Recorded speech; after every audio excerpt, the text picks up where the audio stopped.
The thing about werewolves, the important thing, is to understand why they exist. Everything in this world has a purpose. That's not some predetermined fate of God bullshit. It means every race evolved or was created to suit their environment. Goblins, for example, evolved in jungles, adept at climbing an appropriate skin tone to blend in. Then there were things like vampires, a genetic accident to try and cure some sickness long since extinct. The cure technically succeeded, but then anyone who had been cured got infected by the vampiric virus. Werewolves now. They were bred for war. The whole idea behind the werewolf was to have an army at the snap of your fingers.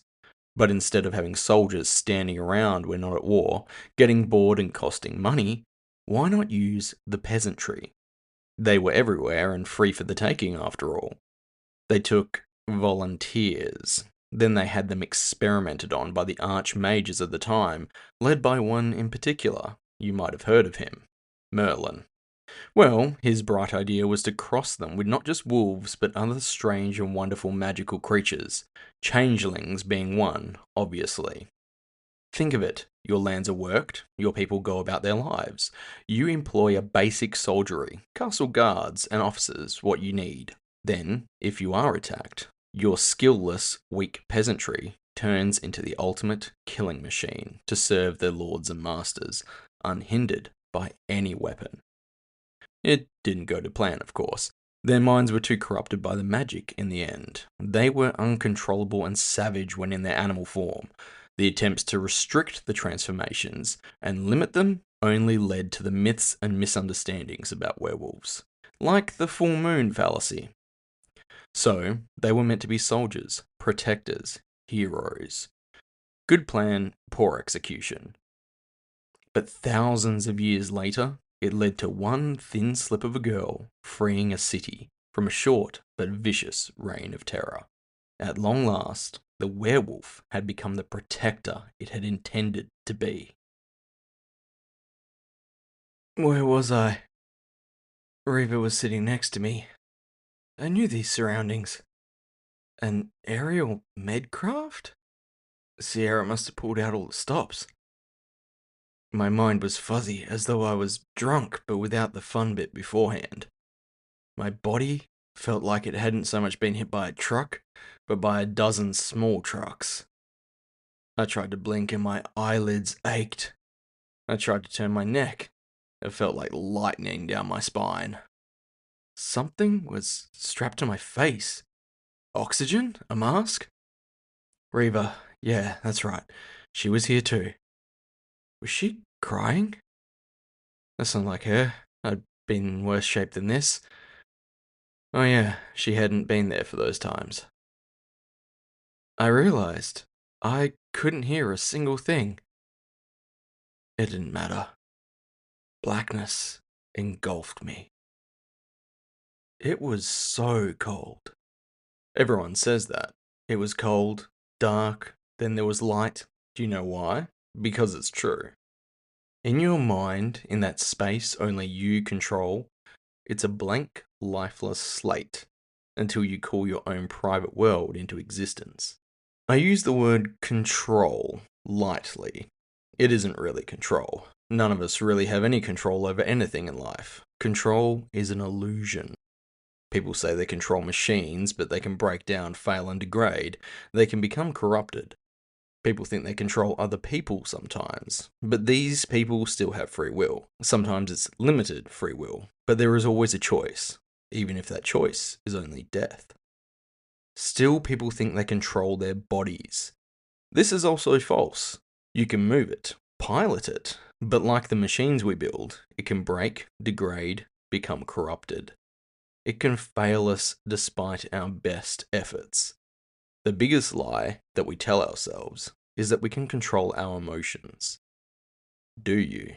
Do you really? I challenge you not to feel anger, not to feel grief. Do it. Halt the feeling of joy or sadness before it's on top of you. You are no more in control of your emotions than you are in control of the sun or the moon. This is a rule we Cyphers learn early on. Control is an illusion. We make peace with it. It's at the core of our being, trying to control others, trying to control ourselves. Our simply being is a war of control, our minds against the world around us. When you want to puppet someone, when you want to hack a system, when you want to exert your will on someone else, it's a war of strength of will and control. So, knowing how loose control was, I was surprised when I thought of light, of warmth, and a light bloomed, bringing with it warmth. I thought of the flaw in my unit on instinct and looked down. It appeared, stretching out all around me, infinite into the distance. I thought of sky. It appeared, red.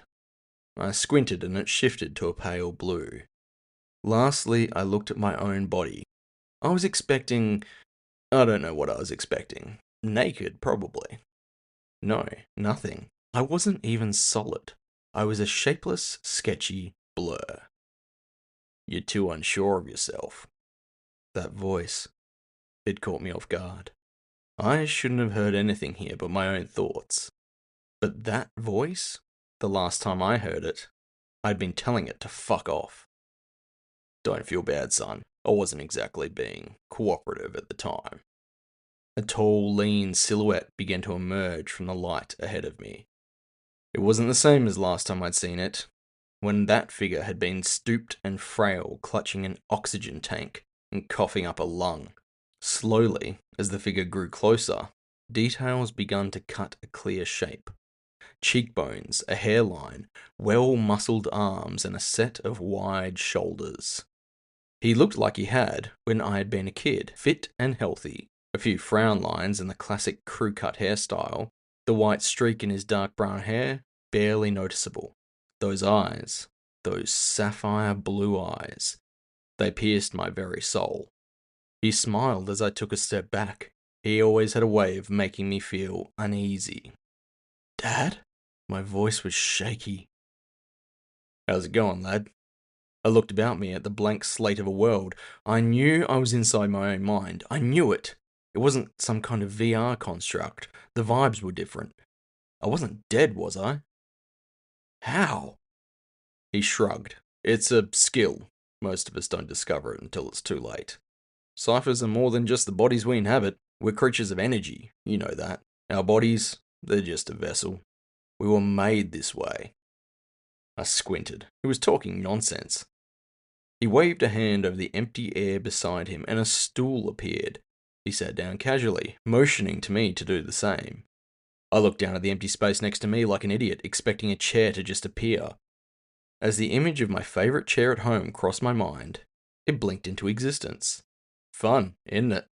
I reached out and touched the worn fabric, the soft material, as real as it had ever felt.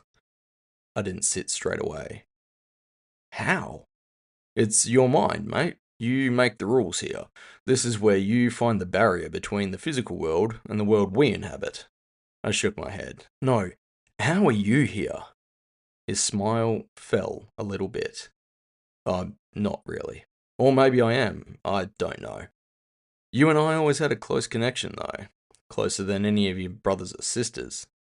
You did a good job at keeping them at a distance. He grimaced. I wasn't a perfect parent, Ulf. No one is. Yeah, well, you could have been a lot fucking better. The outburst caught me off guard. The light of the blue sky flared to red and then dimmed to black before resuming its healthy blue glow. We needed a father, not a... I made an inarticulate gesture with one hand. Not a commanding officer. Now, he looked properly pained. Look, your mother... He trailed off for a moment, trying to find his words. She was better at those things than me. She was everything I just couldn't be. It was why we were together. She had no discipline, no drive, no vision. Me, I had all those things. I just had no emotion. We made one normal person. Kind of. He spoke so casually, and I felt a tear track down my cheek. Unbidden, as memories long buried rose to the surface of my mind. Memories of a distant father and a loving mother, reassuring me that he did care, that he was proud, as I sacrificed so much to try and please him. Why am I here then? A deep breath in and a sigh. You need some time.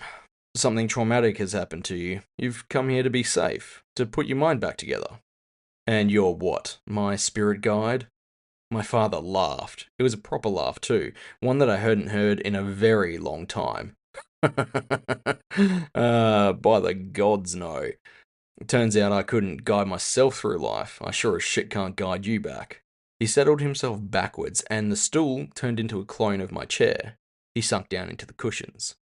I'm just a remnant. Leftovers. You're doing most of the work here. You knew me well enough.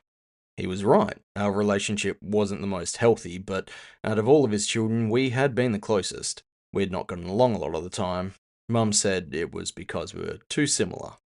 She was right, he said, reading my thoughts. I couldn't stand myself sometimes. Shit, there were days I hated me. And you? Well, you were a chip off the old block. Are you saying I'm as much of a prick as you were? No. He shook his head sincerely. No, you are twice the man I ever was. Better in every way. You got that from your mother. Now I know you're not real. That almost sounded like a compliment.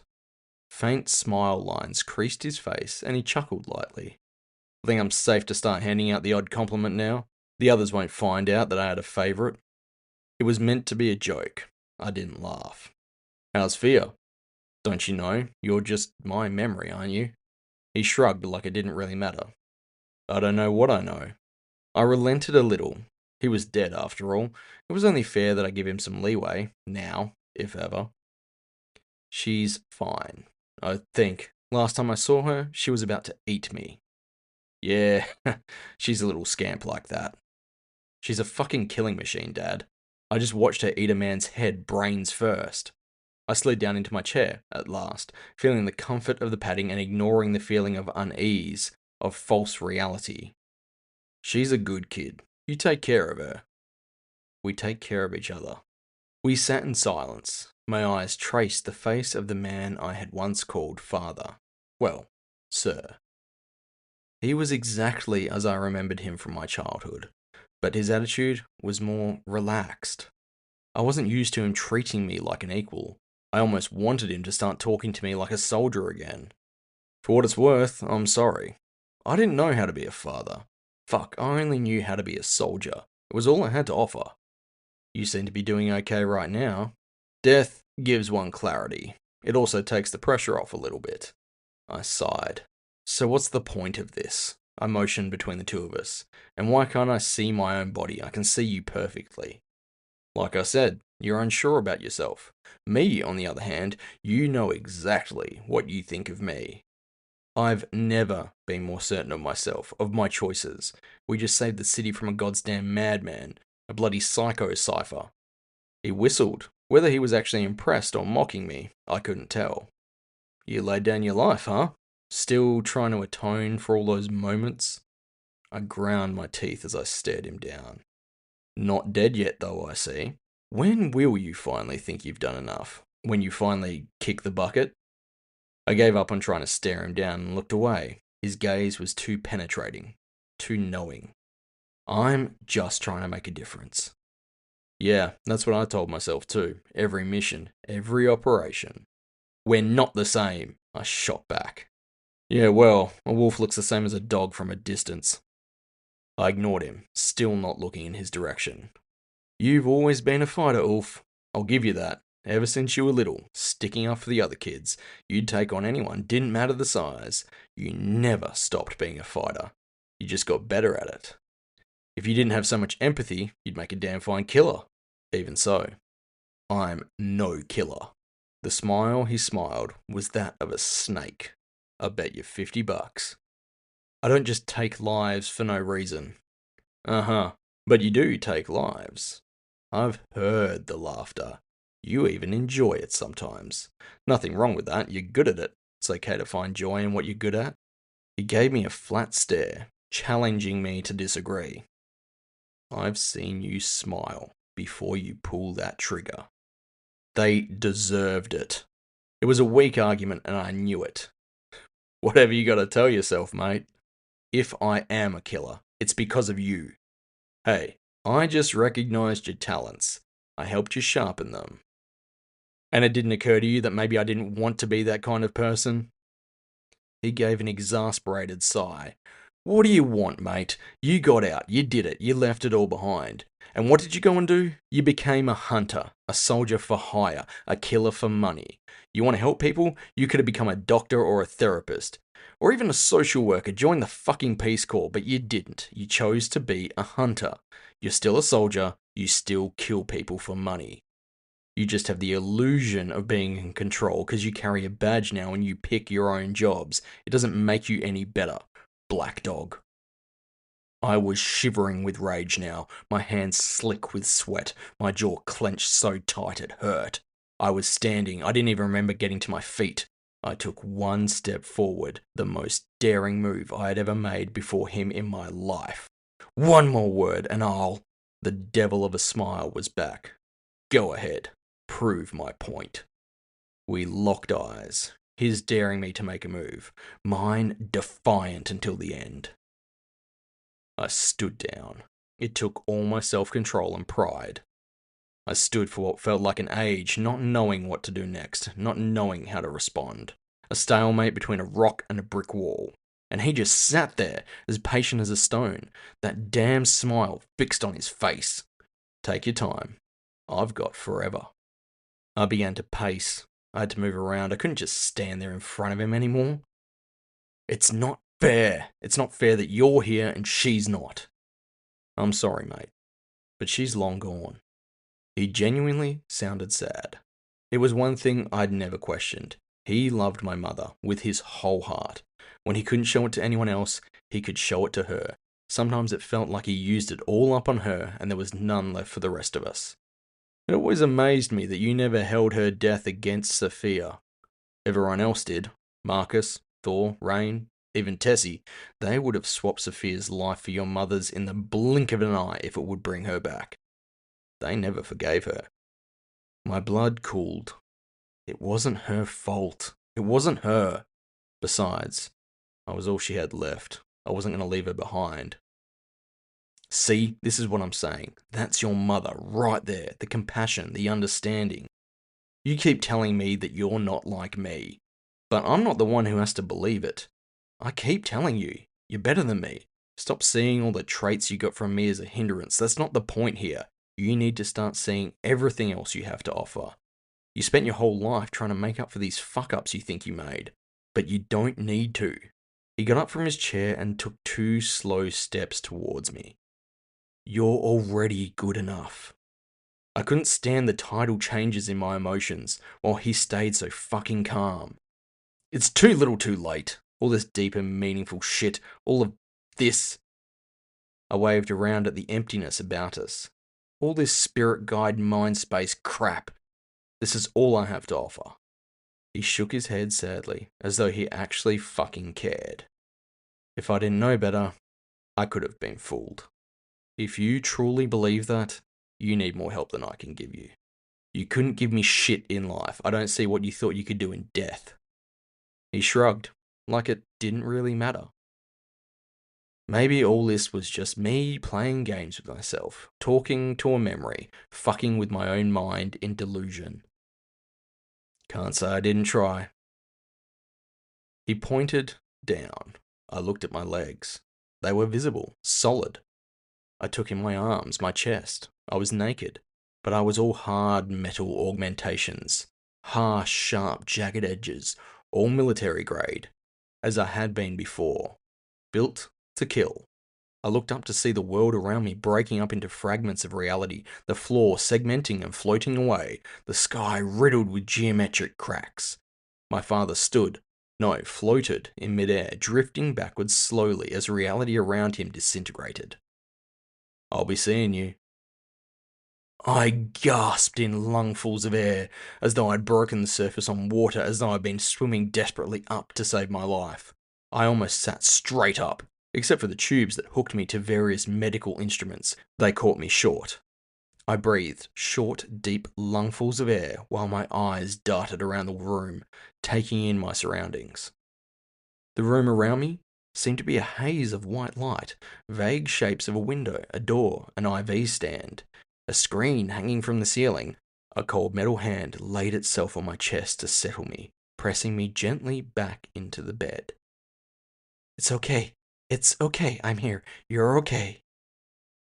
The words echoed in my mind, soothing. It was the voice I most wanted to hear. "I'm here. Shh, shh, shh. It's okay. You're fine, baby. I'm here." My heart raced, trying to break free of my chest with every thump. Reva managed to keep me still on the bed. I began to calm with her words. Her face swam into my field of vision. Her concerned, tired, beautiful face. Her usual green-tinted skin was pale, like she'd been sick or seen a ghost. Her usual neat mohawk was still up, but messy, her eyes bloodshot. She bent over, clutching my head to her chest as she calmed me down, talking soothing words softly into my ears and my mind. I reached an arm around her and held her tight. All in all, not the worst way to wake up. Reva told me after that the reason she had been crying in the air carrier was because she couldn't hear me anymore. My mind had gone silent, and for the first time, she was alone with her thoughts. It had been 2 weeks. 2 weeks that had felt like hours for me, and months for her. The doctors called it a coma. It had been induced by the mental attack I had taken, the strain, the unrelenting barrage of power. It had been like unloading a car battery into a AA. The beating I'd taken was more severe than I'd thought too.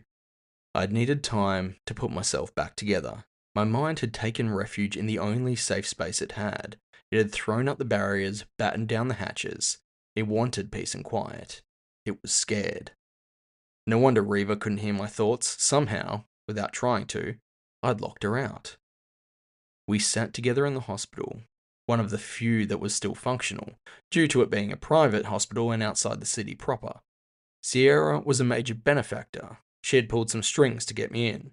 Reva filled me in on a few things that I'd missed, like the fact that she had taken a few bullets herself. I was upset at first, but she assured me that the superficial wounds were on the mend. She would show me the scars when we got home. She was still pissed, though, at how close I'd let Fia get before hitting her with the injection. Oh yeah, that cylinder? It was crazy expensive. It used up most of the bonus from Sierra. It was a one-time use distilled concoction from Shaky. He said it was a goblin shaman secret. They almost never sold them. He wouldn't say why exactly. The DCP was their only exception. This magic potion, it let Fia regain control of her body, completely but only for a matter of minutes. If she wanted to change back, it gave her the chance to exert her will and do so. That was what Shaky had used on her all those weeks ago in the club.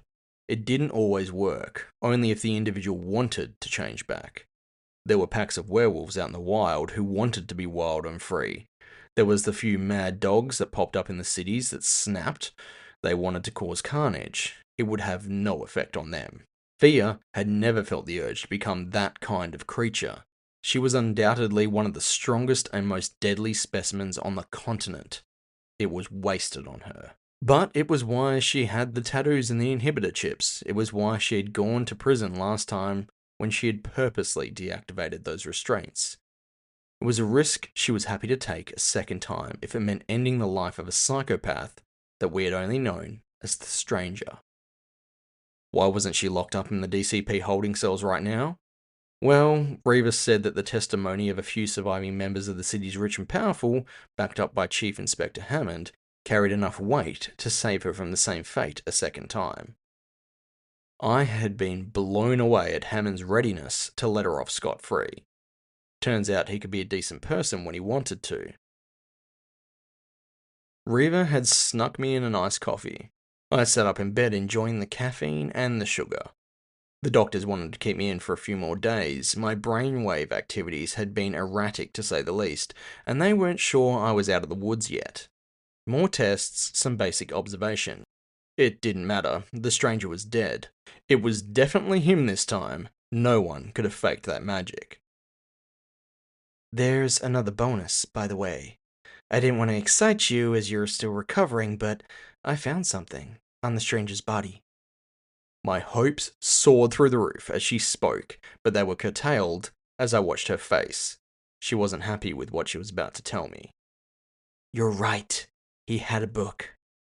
I slammed my fist down on the bed. It refused to make a satisfying thud due to the soft mattress and blankets. I knew it! The fucker had to be using something to amplify his power.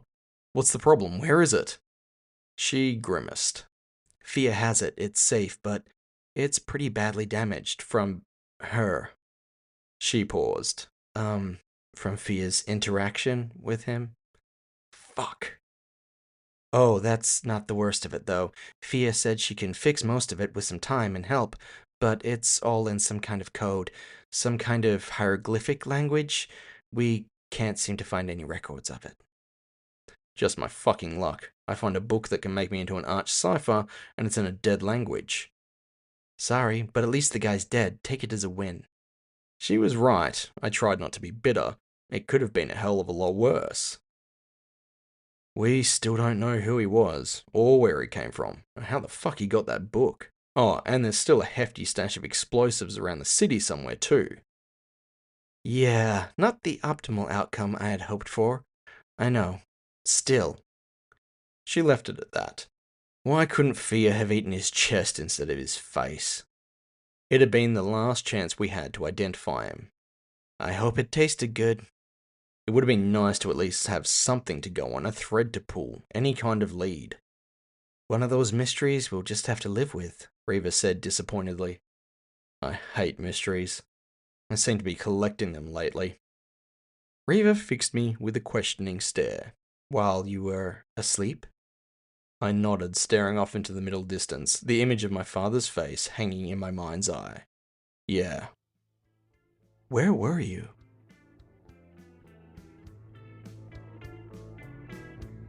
Thank you for listening to Cyphers Edge. Subscribe so as not to miss future episodes. New episodes uploaded every second Saturday. Script and narration by JJ Brandis. Music was provided by Cale McLeish. Copyright JJ Brandis 2025.